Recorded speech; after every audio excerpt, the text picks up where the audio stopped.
Muito bom dia a todos. É um prazer estar aqui com todos nós. Chamo-me Lunta de La Paulo, sou o Managing Director da Yeto Accounting and Tax PLLC e temos a nossa firma também em Angola, Yeto África, que está focada e voltada para o continente africano, onde ajudamos empresas e o setor tanto privado como público com soluções corporativas, tanto de financiamento, como também na reorganização, reestruturação de negócios, tornar empresas mais lucrativas e, quando a oportunidade de transações do tipo M&A ou fusões e aquisições de empresas, ajudamos famílias a preparar para a sucessão corporativa, tanto internamente, ou passar a firma dentro da família, ou tentar vender essa empresa. Somos muito bem-sucedidos em todas essas coisas. Ajudamos clientes em todos esses ramos. Então, hoje nós estaremos a falar sobre a nossa instituição está fundada, não é? A minha intenção com este webinar é oferecer a líderes no setor educacional, não é? Os diretores de escolas, os donos das escolas, as universidades, informações sobre como reconhecer sinais de perigo, sinais de colapso dentro das suas escolas, das suas instituições e empresas e, sobretudo, oferecer um caminho um caminho que pode ajudá-los a trazer transformação antes que seja tarde demais. Então, essa é a minha meta, como já disse, e nós vamos estar focar em três partes principais neste webinar. A primeira parte, vamos fazer o diagnóstico da crise, vamos falar sobre como você pode identificar os sinais de crise dentro da tua instituição, como diretor de escola, como dono de uma instituição de ensino, tanto a nível pré-escolar, a nível do primeiro ciclo, segundo ciclo, ensino médio ou ensino superior, ou ainda em centros de treinamento vocacional, ok, ou profissional. Então, é necessário entender quais são os indicadores de crise e quais são os indicadores que guiam a transformação a seguir. E, por fim, vamos ver como você pode liderar a viragem da tua instituição. Então, são esses três pontos críticos que nós vamos cobrir neste webinar, ok? Então, muitas das vezes o que nós temos visto é que a crise é largamente silenciosa dentro das instituições do ensino. Os gestores, muitos não percebem os sinais de crise, sinais de risco, ainda quando estes são bem patentes na sua frente. Esses sinais são tão sutis, mas os seus efeitos, todos nós sabemos, são devastadores, tanto no bolso dos proprietários dessas instituições de ensino, como na vida dos estudantes e dos encarregados de educação, sem falar de que, sem falar sobre o fato de que educação é um dos ramos, okay, da economia que mais tem impacto sobre o futuro de uma nação. Então, quando nós estamos a falar de negócios na área da educação, não estamos a falar de alguma coisa pequena, estamos a falar de uma área, não é, da nossa economia, que, se não for bem cuidada, tem efeitos muito devastadores, tanto hoje como amanhã. Então, é necessário trazermos essa conversa a fim de que os vários stakeholders, não é, os vários membros da sociedade que são direto ou indiretamente impactados por essa crise silenciosa, venham a intervir e se faça alguma coisa em relação a isto, ok? Então, antes de nós avançarmos, deixa eu oferecer aqui um pouquinho de um framework sobre aquilo que nós temos visto dentro da realidade do setor de educação privada. Vamos focar na educação privada, ok? Falando diretamente para proprietários, não é, de escolas dentro do contexto angolano. Não é? Quanto ao foco comercial, nós temos visto pessoas que criam instituições de ensino. Eles podem não dizer isso em voz alta, mas de acordo com a estrutura, a localização, as propinas podem ser caracterizadas como foco comercial para famílias de renda baixa, renda média e renda alta.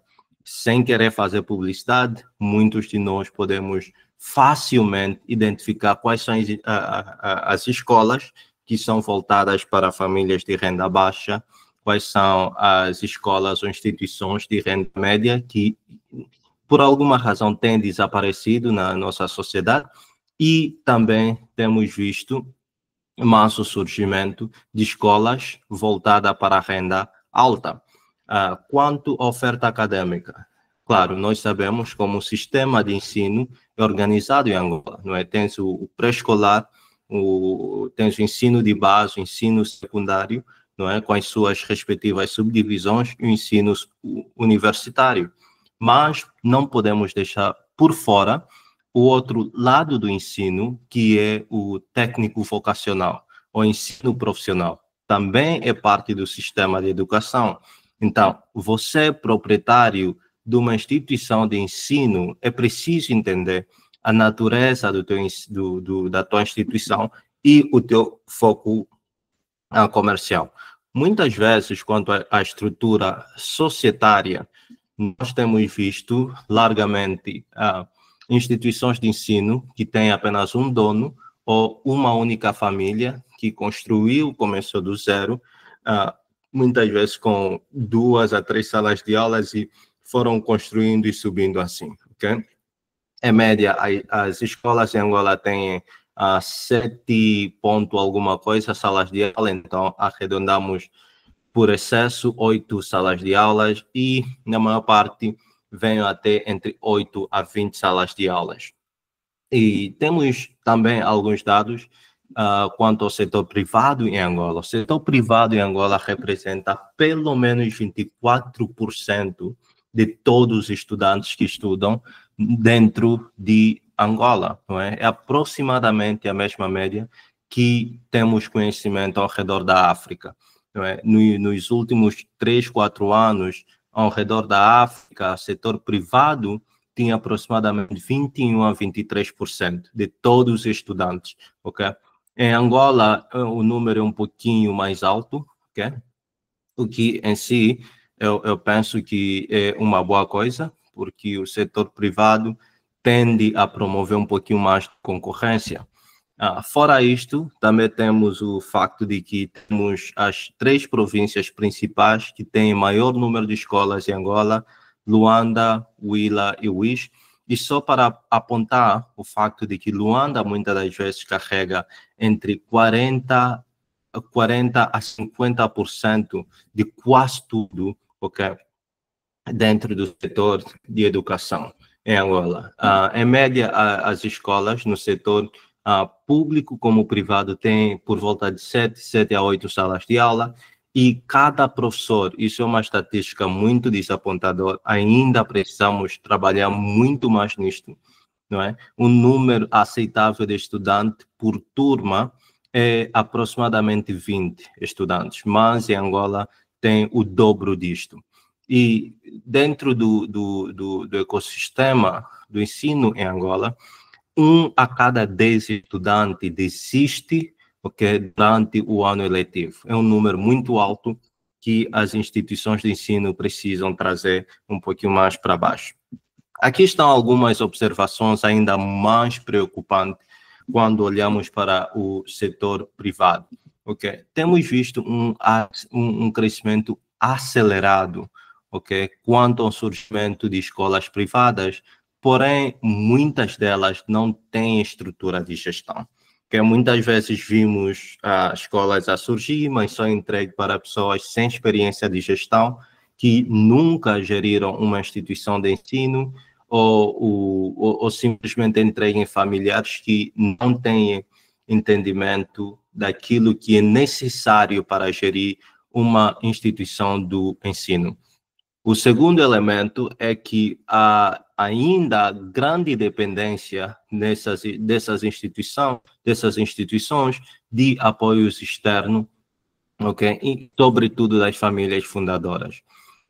No terceiro lugar, temos visto muitos desafios operacionais, que vamos falar daqui a pouco, que são extremamente ignorados ao ponto de se tornarem crises. Então, é necessário que percebamos que muitos desses desafios operacionais começam como apenas probleminhas daqui e dali, e são deixados à deriva até se tornarem numa proporção catastrófica e culminarem ou resultarem com literalmente o fecho de algumas dessas instituições.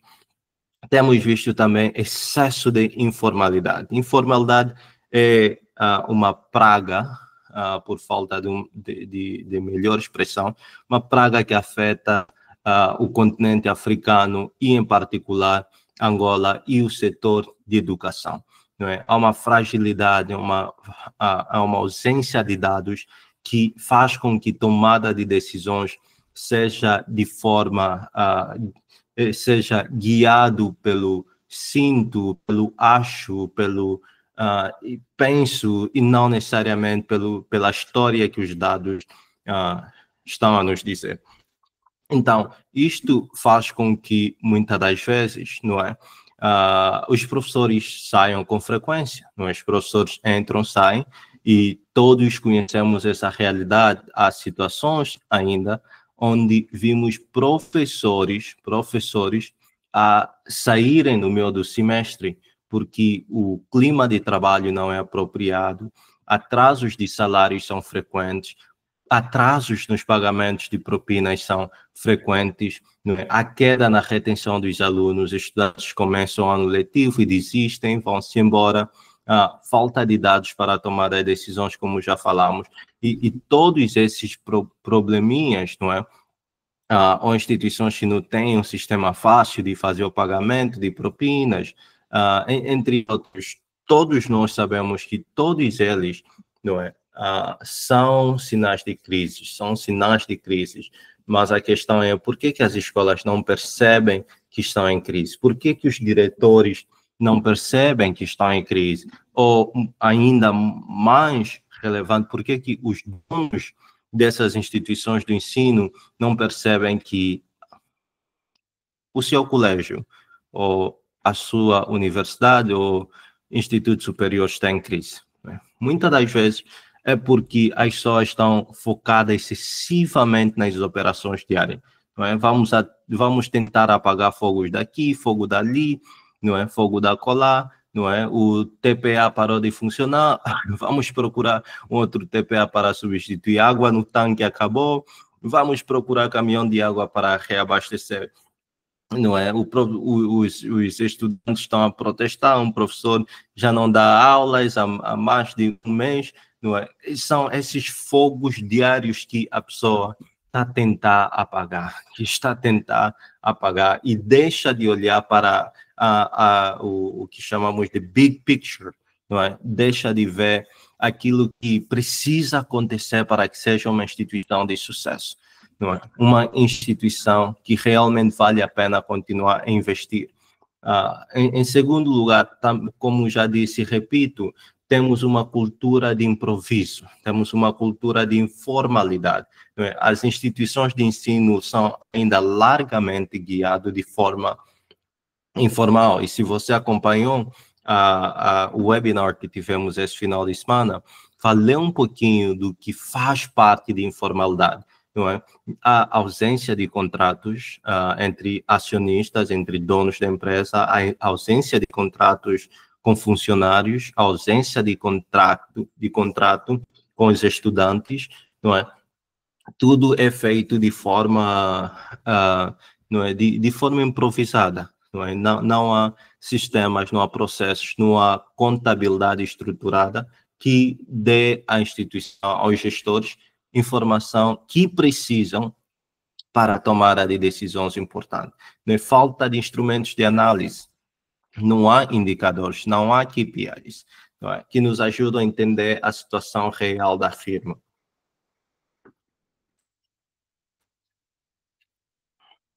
E por último, não é? O medo, emoções são parte de ser humano, não é? Então, tem o elemento de resistência a mudanças, sobretudo quando essas mudanças podem alterar de forma dramática ou drástica aquilo que nós somos, aquilo que nós queremos alcançar, ok?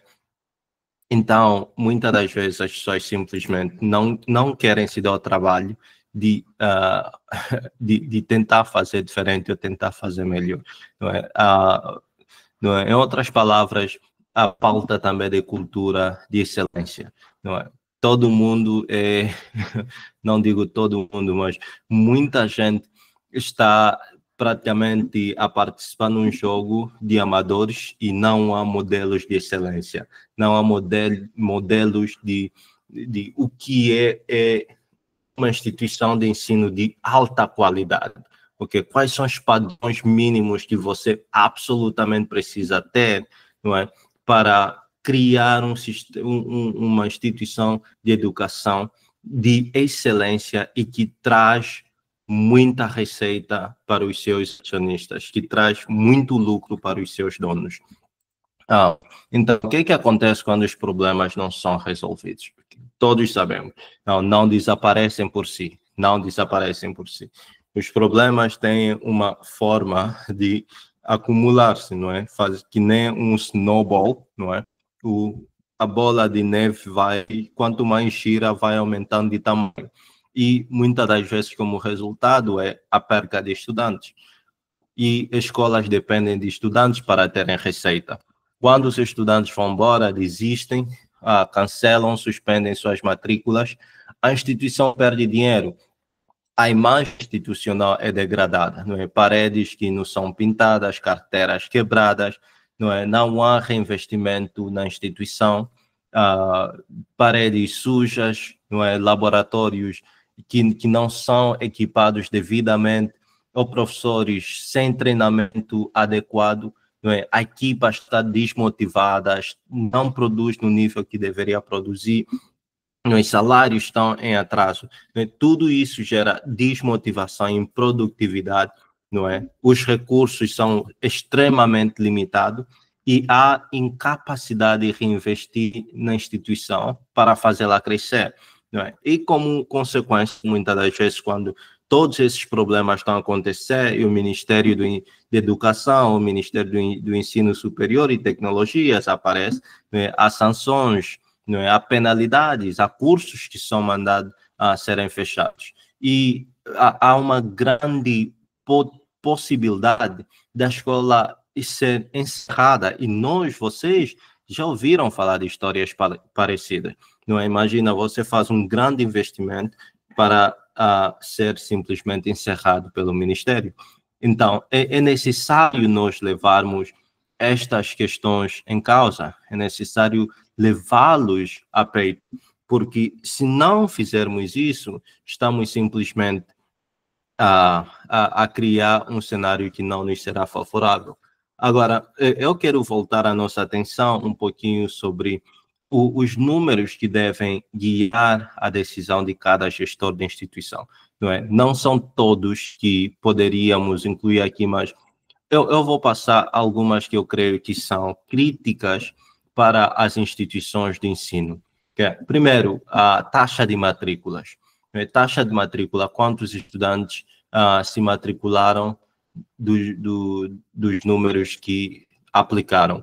A taxa de abandono escolar, quantos estudantes desistem durante o ano letivo, não é? Quantos estudantes desistem. E é necessário não só ter essas taxas de forma geral, mas seria bom se cada instituição tivesse, não é, por classe, por curso, se você, não é, se for uma escola de saúde, não é, quantos estudantes desistem na enfermagem, análises clínicas, ou fisioterapia e por aí fora. não é? Taxa de retenção dos estudantes, de igual modo, por classe, por ano, por curso, por programa, não é? Receita por aluno, não é? Você tem uma lista de cada estudante por cada ano, não é? Qual é a receita média que a instituição recebe por curso, por ano, por, por departamento, não é?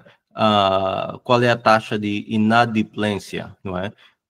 A taxa de inadimplência é praticamente os atrasos em pagamentos de propinas, não é?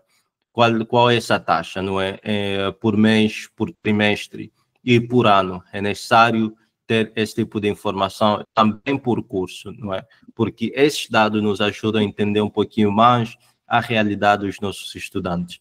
A proporção de custo fixo em relação a custos variáveis. Né? Se você é gestor de uma empresa, você sabe que no mínimo precisa cobrir todos os seus custos fixos, não é? Quanto à receita, e se você cobrir também os custos variáveis, muito bom, estás a caminho de lucro. Caso contrário, as coisas vão começar a ficar feias muito rapidamente. Por outro lado, quais são custos essenciais para as operações procederem de forma normal e quais são os custos, não é, entre aspas, de luxo, não é? Quais são as coisas que a gente não necessariamente precisa, mas nós gostamos de ter, não é? Há instituições que querem ter piscina, não é? Não necessariamente porque têm aulas de natação, mas simplesmente porque querem dar aos seus estudantes a possibilidade de terem uma piscina para atividades recreativas. Custo de manutenção de piscina, custo de água e por aí fora, não é? Outra atividade dos docentes, esse é um indicador muito crítico, não é? Com que frequência os docentes, os professores, os instrutores vão-se embora da nossa instituição. É necessário ter essa informação, é crítico por disciplina, por departamento, por ano, não é? E a outra coisa que poucas vezes é feita, não é? A satisfação de pais e alunos. Que qual é o nível de satisfação? É alta, é média, é baixa? Ou, não é? Em alguns casos, quando nós vamos colocar as estrelas aí para algum produto, há situações que gostaríamos de colocar 0 estrela, mas simplesmente porque não há essa opção, acabamos por colocar uma estrela, perdão. E há instituições nessa condição, que se os estudantes pudessem, colocariam 0 estrela, literalmente. E nós conhecemos algumas dessas instituições. E dentro dessa perspectiva, antes de eu me mover para o papel de gestor escolar, não é, ou de dono da empresa para a transformação, deixa eu lhe mostrar alguma coisa que muitas vezes vimos. Muitas vezes as empresas têm demonstração de resultado que é mais ou menos desse jeito, não é? Receitas menos custos direto nos dá margem bruta. Depois tens os custos operacionais, não é? Que nos dá total das despesas, e temos o lucro antes dos impostos. Aplicar os impostos nos dá lucro depois dos impostos. Mas esse modelo é super limitado. Okay? Não nos dá informações do tipo qual é a receita por departamento, ou por curso, ou por ano acadêmico. Não nos dá informações sobre quais são os custos diretamente relacionados por cada um desses departamentos. Quais são as despesas especificamente são associadas por cada um desses cursos. E os gestores ou os donos dessas instituições não têm noção do nível de rentabilidade ou profitabilidade de cada um dos cursos que oferecem. Quem sabe o curso de engenharia é menos lucrativo que o curso de negócios, ou o curso de literatura e letras é mais rentável que o curso de teatro. E tudo isso não pode vir do acaso, não é fruto do acaso. É necessário um sistema que nos ajuda a capturar essa informação e, por fim, a gente consegue ter alguma coisa mais ou menos dessa forma, perdão. Aqui temos receita por curso, de custos direto por curso e a margem bruta por curso. E temos ainda custos indiretos alocados por curso e temos, por final, a margem por curso. Não é? Essa margem de 72,6% não existe no vazio, mas é resultado, claramente, podemos ver curso de gestão, não é? Contribuindo uma margem mais alta do que curso de informática, por exemplo. E muitas das vezes, esse tipo de situações nos ajudam, ok? Nos ajudam a fazer perguntas certas. Por que a margem de informática é mais baixa que de outros cursos? Quais são as despesas que nós temos que incorrer na informática que nos impedem de ser bem-sucedido? E quanto mais dados nós tivermos, mais facilidade nós podemos ter para tomar decisões estratégicas. Há necessidade de adicionar um curso ou reduzir um custo. Então, será que a instituição continuará lucrativa ou rentável com essas decisões? Quais são os indicadores que nos apontam para um ou outro caminho? Então, esse tipo de informações, não é crítico para o nosso sucesso como gestor. Então, voltando para aqui, não é, o papel do líder, não é, educacional, do gestor de uma instituição de ensino para a transformação é crítico. Logo, a gente começa, não é, como a gente sempre faz com qualquer cliente, não é, reconhecer a existência da crise com lucidez através de uma análise situacional. Em que condição a instituição se encontra hoje? Em que lugar a instituição se encontra hoje? Quais são os problemas críticos, não é? Sistêmicos? Quais são os problemas que a nossa instituição encontra, não é? Que tem baixado a nossa imagem, a confiança dos estudantes, dos encarregados de educação para com a nossa instituição, ok? E assumir a responsabilidade da mudança. Se nós não estivermos responsáveis, muitas vezes, não é? O que temos visto é que as instituições penalizam os professores como se os professores fossem um problema na instituição. Em algumas instituições, claro, tem professores que são problemáticos, mas pela nossa experiência, em muitos lugares o problema está no topo. E o topo não quer assumir a sua parte da responsabilidade quanto aos problemas que a instituição enfrenta. Não são os professores que decidem trocar uma cadeira que está quebrada. Não são os professores que decidem o orçamento para se pintar a escola. Não são os professores que decidem, não é, intervir quando tem um problema na escola. Mas, muitas das vezes, vimos esses problemas semestre após semestre a continuar. Então, é necessário que alguém assuma a responsabilidade. Não é? Assumir a responsabilidade pelas coisas que não estão indo bem não é sinal de fraqueza, é sinal de liderança. E depois de termos esse posicionamento, é necessário começar a criar uma nova visão alicerçada nos fundamentos de boa gestão, não é? Não é mais improviso, não é mais informalidade, mas é reestruturar a instituição de ensino no sentido a entregar os resultados e a nova visão. E depois dali a gente parte para a execução. A execução fundada em dados, fundada em inteligência de negócios, fundada com base na visão que desenvolvemos atrás. Então, líderes de organizações, é necessário, não é, implementar esses passos, não é? Começando, como já dissemos, com um diagnóstico honesto da situação atual. Implementar a tua visão de acordo com aquilo que se deseja, não é? E isso vai pedir de você criar um plano de estabilização, não é? Com metas realísticas e entregar a cada pessoa as suas metas para trabalhar nelas. É dessa forma que as coisas vão indo, não é? Paulatinamente, criar uma rotina de acompanhamento com os KPI. Você pode começar a implementar isso. E se precisar da nossa ajuda, nós estamos aqui. não é? E é um trabalho extenso que se precisa fazer. Então, assim que a gente está a chegar no final deste nosso webinar, não é? É necessário que as instituições, número um, investam na contabilidade profissional e transparente, que te dá acesso à informação, não é?